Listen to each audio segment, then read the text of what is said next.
बिस्मिल्लाहिर्रहमानिर्रहीम। अस्सलाम वालेकुम guys, welcome to my channel easy math.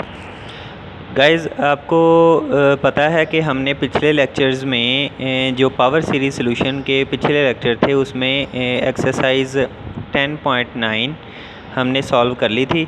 उसमें हमने ये देखा था कि फ़र्स्ट ऑर्डर डिफरेंशियल इक्वेशन को यूज़ करके में पावर सीरीज़ सॉल्यूशन यूज़ करके उनका सॉल्यूशन कैसे फाइंड आउट किया जाता है।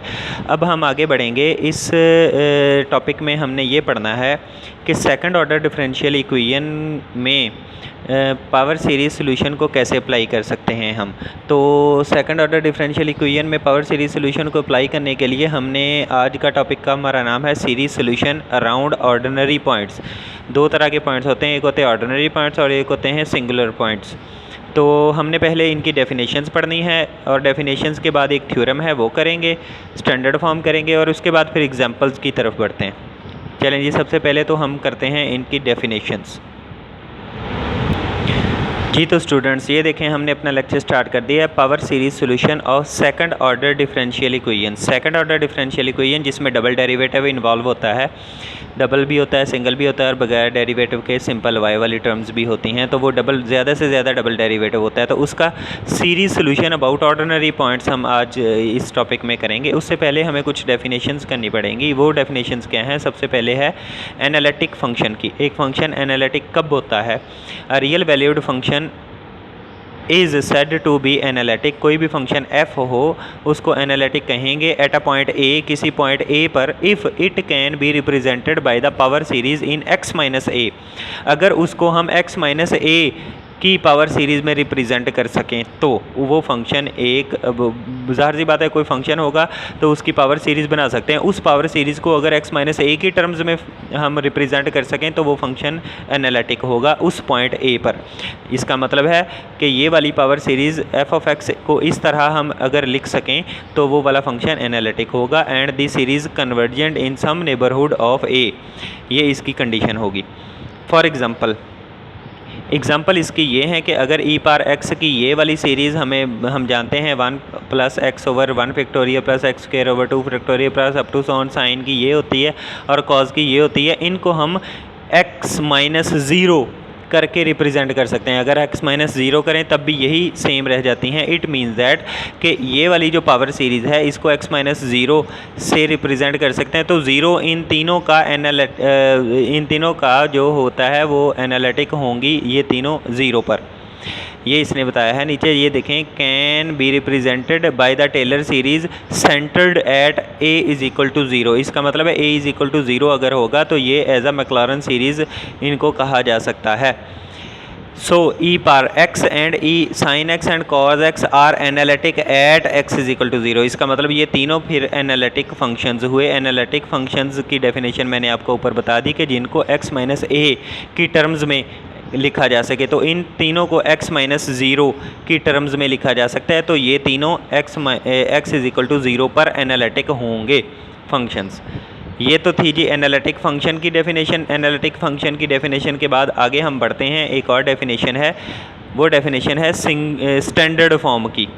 स्टैंडर्ड फॉर्म आप ये आसानी से कर लोगे। अगर कोई डिफरेंशियल इक्वेशन दी है A naught of X, A one of X, A two of X, साथ Y double dash, Y dash and Y अकेला इज़ इक्वल टू ज़ीरो कोई इस तरह की दी है। इसमें A naught of X, A one of x और ए टू ऑफ एक्स ये पोलिनोमियल फंक्शंस हैं।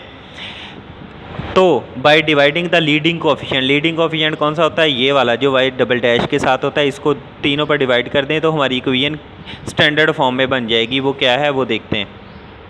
ये देखें जी, वो वाली इक्वेशन इस तरह से बन जाएगी। वाई डबल डैश अकेला रह जाएगा क्योंकि Y naught A naught of X से हमने डिवाइड करवाया था। यहाँ पर Y double dash plus P of X एक फंक्शन बन जाएगा, Y dash plus Q of X एक फंक्शन बन जाएगा, Y is equal to zero. अब पी ऑफ एक्स और क्यू ऑफ एक्स क्या हैं? वो ये हैं, A one of x and A two of X divide होकर ये बना था इधर, और ये क्यू ऑफ एक्स के लिए ये फंक्शन। अब ये जो फंक्शन है, ये जो इक्वेशन ऑफ टू बनी है, ये स्टैंडर्ड फॉर्म बनी है इक्वेशन नंबर 1 की।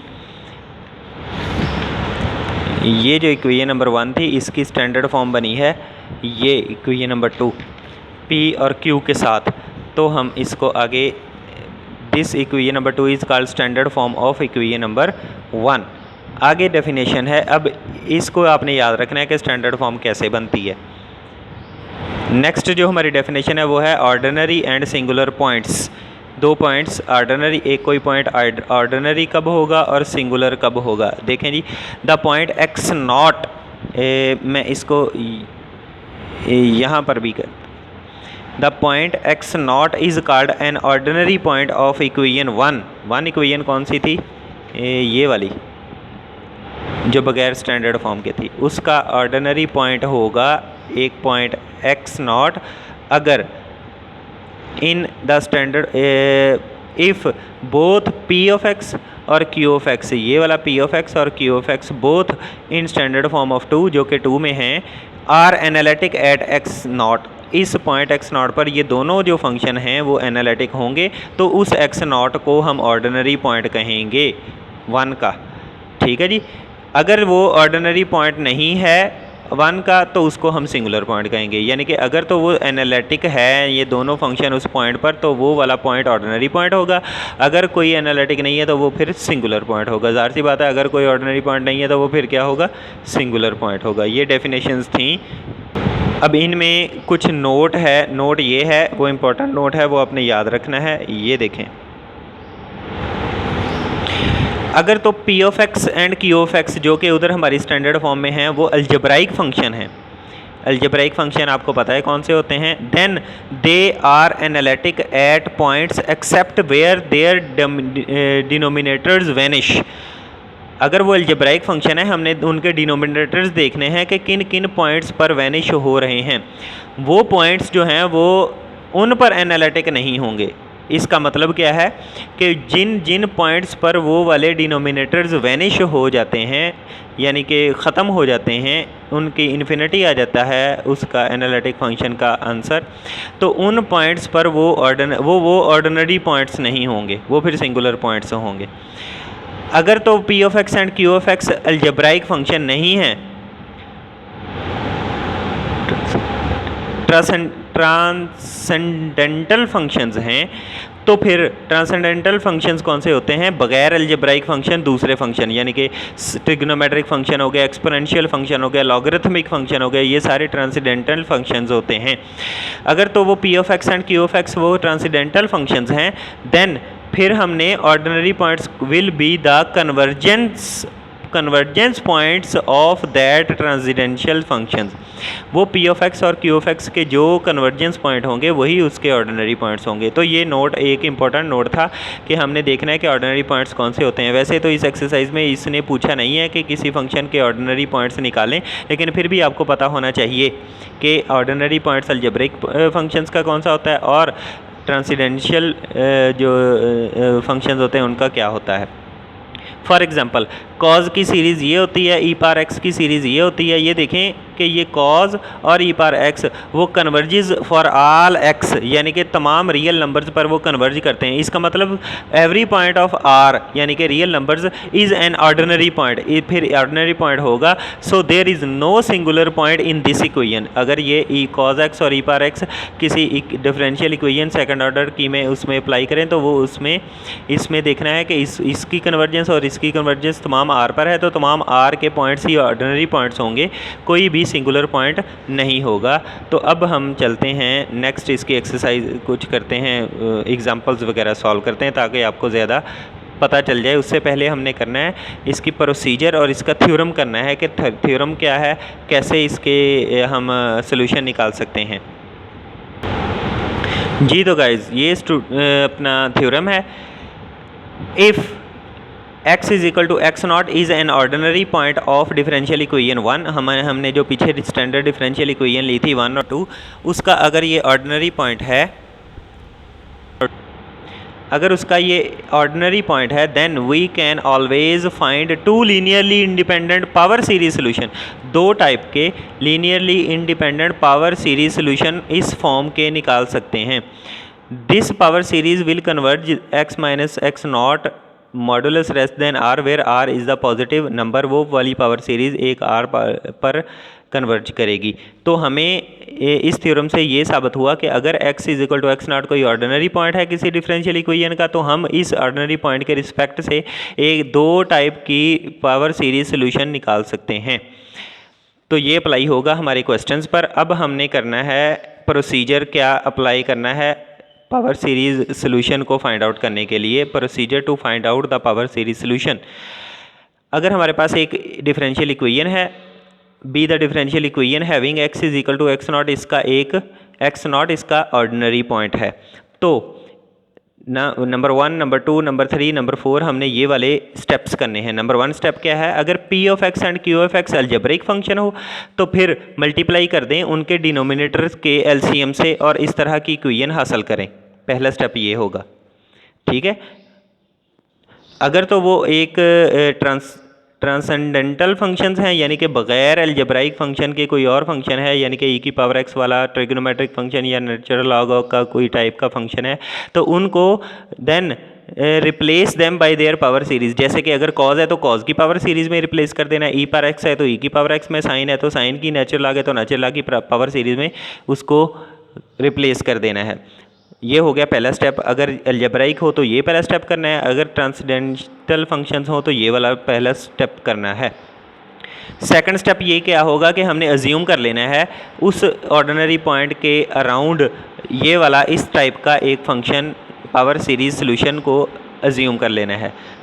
थर्ड स्टेप क्या होगा कि ये जो हमने अज्यूम किया इसको डिफरेंशिएट कर देना है दो दफ़ा। एक मरतबा y फाइंड आउट करना, y डैश फाइंड आउट करना है, एक दफ़ा y double dash find out करना है और उसको फिर सब्सटीट्यूट कर देना है हमारी गिवन इक्वेशन में, क्योंकि उसमें y डबल डैश और y डैश दो अप्लाई हो रहे हैं। तो इन तीनों को y डैश और y डबल डैश को तीनों को उसमें सब्सटीट्यूट कर देना है।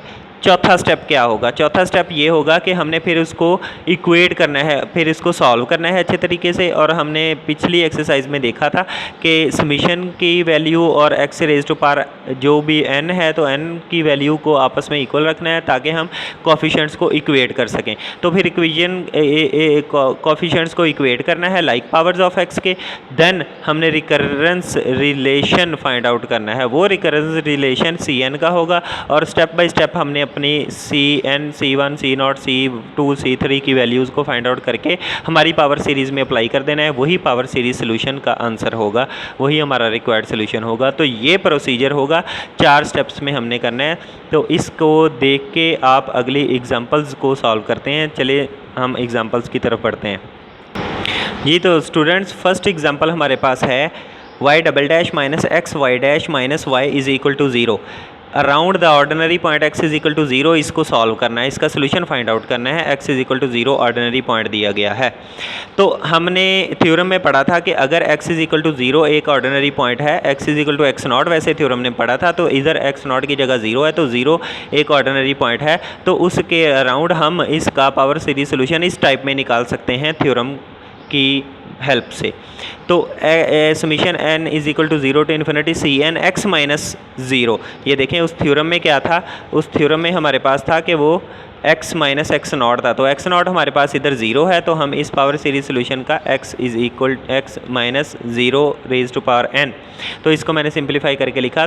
तो n is equal to 0 to infinity Cn x raise to power n, इस टाइप का हमारा पावर सीरीज सोल्यूशन होगा। इसको हमने कर देना है differentiate be the solution of 1। Then एक दफ़ा डिफरेंशिएट किया ये आ गया, दो दफ़ा डिफरेंशिएट किया तो ये आ गया। डिफरेंशिएट आपको करना आता है। अब इस y डैश और y डबल डैश की वैल्यू को हमारी गिवन इक्वेशन में सब्सटीट्यूट कर देना है। ये देखें सब्सटीट्यूट करने के बाद हमारा ये आ गया, y डबल डैश की जगह हमने ये पुट कर दिया इसकी वैल्यू, माइनस y डैश की जगह ये वैल्यू पुट कर दी, इनटू x पहले से साथ था, माइनस y अकेले की वैल्यू इधर पुट कर दी इज इक्वल टू 0। अब हमने करना है इसको सॉल्व। ये देखें x की power n minus 1 into x था, तो x की power n minus 1 plus 1 cut के x raise to power n रह गई। अब इन दोनों समीशंस में से समीशन और c पावर n कॉमन आ रहा है, तो मैंने वो कॉमन ले लिया, n plus 1 into Cn x raise to power n, ये वाला एज इट इज़ आ गया। अब अगर आप देखें तो हमें ये वाले माइनस वाली टर्म उठा के मैंने दूसरी तरफ ले गया और ये दो समीशन आपस में इक्वल आ गए। अब अगर आप देखें तो इधर x raise to power n-2 है, इधर x raise to power n है, तो दोनों की x पावर्स को भी हमें सेम करना पड़ेगा। उससे पहले हमें अगर मैं इधर x की जगह x+2 पुट करूं, तो अगर आप देखें इधर n की जगह n+2 पुट करूं तो n+2 = 0 आ जाएगा, तो n = -2 आ जाएगी। वो वाली कंडीशन हमारे पास कोई नहीं है, तो इसको हम एक्सपेंड कर देंगे। लेफ़्ट हैंड साइड को 2 टर्म्स के लिए एक्सपेंड कर देंगे। लेफ़्ट हैंड साइड को जब 2 टर्म्स के लिए एक्सपेंड किया तो वो वाली 2 टर्म्स 0 आ गई इस n की वजह से और n-1 की वजह से। n = 0 के लिए जब किया तो इस n की वजह से सारी टर्म 0 हो गई। n = 1 के लिए जब किया तो इस n-1 की वजह से सारी टर्म 0 हो गई। तो बच हमारे पास गया n = 2 to ∞ n × n-1 cn x raise to power n-2। अब इसमें पुट करना है n की जगह n+2, तो n = n+2 पुट किया इन लेफ़्ट हैंड साइड, सिर्फ लेफ़्ट हैंड साइड पे आप पुट कर सकते हो। तो n की जगह n+2 = 2 to ∞, ये n था n+2 हो गया, ये n था n+2 इन -1 हो गया, cn था cn+2 हो गया, और x raise to power n+2 same right hand side पे वैसे ही रहेगी। तो कटिंग के बाद हमारे पास बच गया n = 0 to ∞। ये देखें n+2 = 2 था, ये 2 उधर जाके -2 हुआ, तो n = 0 to ∞, n+2 as it is, और ये n+1 बच गया, cn+2 x raise to power 2 cut के n बच गया, और सेम वही टर्म। अब हम इसके कोफिशिएंट्स को इक्वेट कर सकते हैं xn के। जब हमने xn के कोफिशिएंट्स को इक्वेट किया तो इधर आ गया n+2 × n+1 cn+2 = n+1 × cn। n+1 cut out हो जाएंगे, ये n+2 उधर जाके डिवाइड हो जाएगा, तो हमारे पास एक रिकरेंस रिलेशन आ गया। इस रिलेशन में हम अब n की वैल्यूज़ को पुट करेंगे, n = 2, n = 3, क्योंकि ये देखें n+2 है तो n = 2 और उससे ग्रेटर चीज़ें हमने पुट करनी है। n = 0 भी पुट कर सकते हैं, 1 2 3 पुट कर सकते हैं, क्योंकि ये वैनिश डिनोमिनेटर नहीं होता जी। तो n पुट करेंगे हम, n = 0 इन एक हमारे रिकरेंस रिलेशन में, उधर से c2 = c0/2 आ गया। n = 1 पुट करेंगे तो c3 = c1/3 आ गया। n = 2 पुट करेंगे तो c4 = c2/4 आ गया। c2 की वैल्यू ये है, इसमें पुट की तो c0/2 × 4 आ गया। इसको हम लिख सकते हैं 2 अकेला है तो 2 का फैक्टोरियल, 4 है तो 2 का स्क्वायर लिख दिया। ये क्या कहाँ यूज़ होगा ये मैं बताता हूँ आगे जाके। ये n = 3 पुट किया तो c5 = c3/5 आ गया, c3 की वैल्यू हमारे पास ये है c1/3, तो c1/3 × 5 आ गया, क्योंकि c3 की वैल्यू इधर लगाई है। तो n = 4 के लिए c4/6 आ गया। तो c4 की वैल्यू हमने ये निकाली है, ये इधर पुट आउट की, तो 2 स्क्वायर × 2 का फैक्टोरियल × 6, यहाँ तक ये c4 की वैल्यू और 1/6 ये = अब हम इसको 2 फैक्टोरियल है तो इधर से एक 2 निकलेगा, इसके साथ लग जाएगा, 2 क्यूब हो जाएगा। इधर से जो 3 निकलेगा तो उसने इसके साथ मिलके 3 का फैक्टोरियल बना लिया। इसी तरह हमने आगे c7 c8 c9 तक वैल्यूज़ फाइंड आउट कर देनी है, आगे ये सो ऑन चलता जा रहा है। तो गाइज नेक्स्ट अब हमने करनी है पुट वैल्यूज़।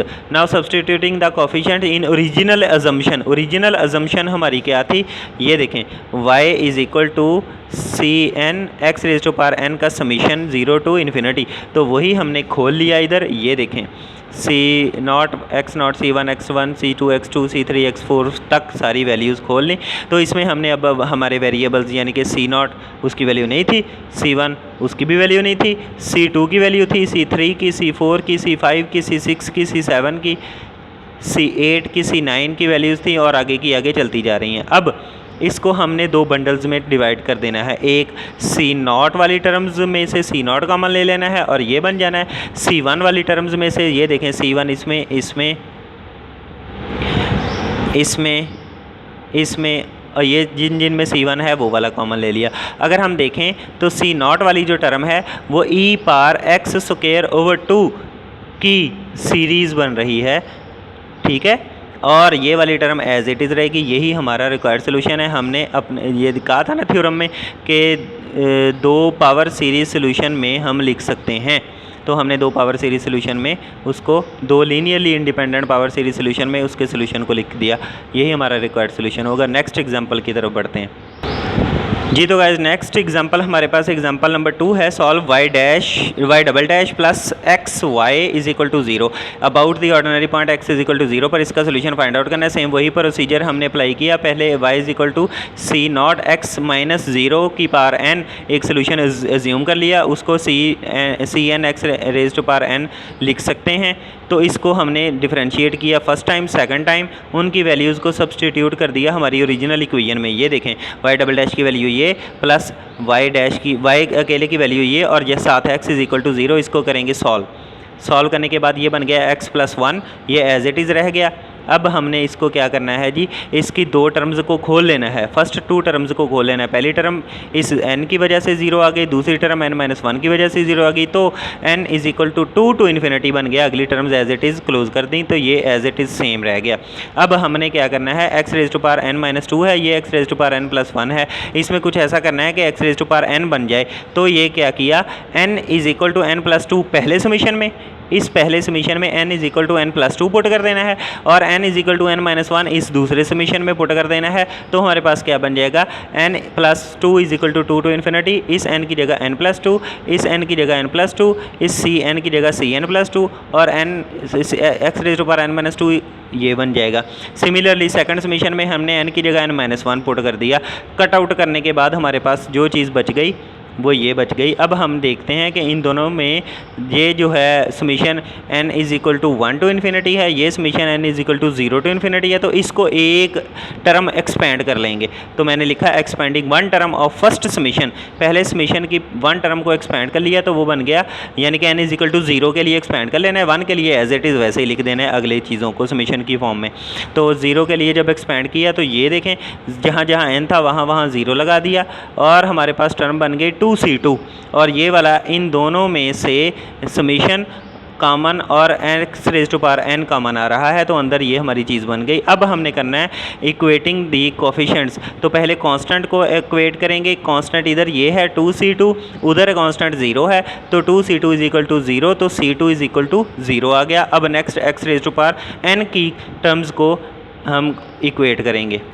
ये देखें जब हमने equating the coefficient of x raise to power n हमने ये किया तो हमारे पास इधर x raise to power n के लिए ये था, उधर x raise to power n के साथ 0 था, तो ये c2 is equal to minus c n minus 1 n over n plus 1 into n plus 2 n is equal to 1 2 3 के लिए ये हमारे पास रिकरेंस रिलेशन बन गया। इस रिकरेंस रिलेशन में अब हम वैल्यूज़ को पुट करेंगे।